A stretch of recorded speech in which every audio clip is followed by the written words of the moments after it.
পাঁশকুড়ায় কৃষি বাঁচাও কৃষক বাঁচাও গ্রাম বাঁচাও কমিটির উদ্যোগে অবরোধ কর্মসূচি।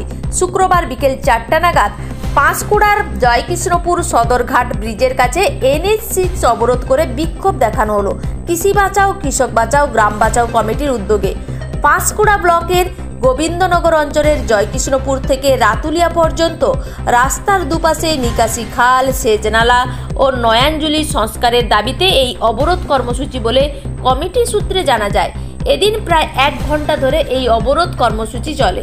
নেতৃত্ব দেন ইব্রাহিম আলী, নাজির হোসেন, বিশ্বজিৎ দিন্দা, মানিক রুহি দাস, আশিকুর রহমান, মঞ্জুর আলী সহ অন্যান্যরা।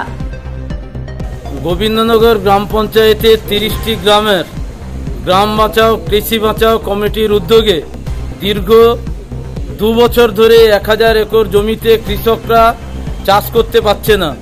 NH6 দুই ধারে যে নয়াঞ্জলি, সেই নয়াঞ্জলি সংস্কার হচ্ছে না, কৃষকরা চাষবাস থেকে বঞ্চিত হচ্ছে।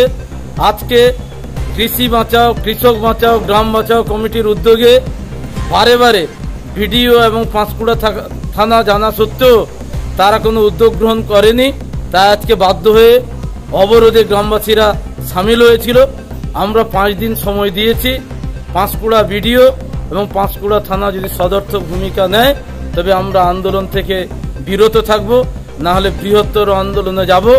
যত দ্রুত নিকাশি ব্যবস্থা করা যায় তার জন্য আমরা যা করবার আমরা সেটাই করব।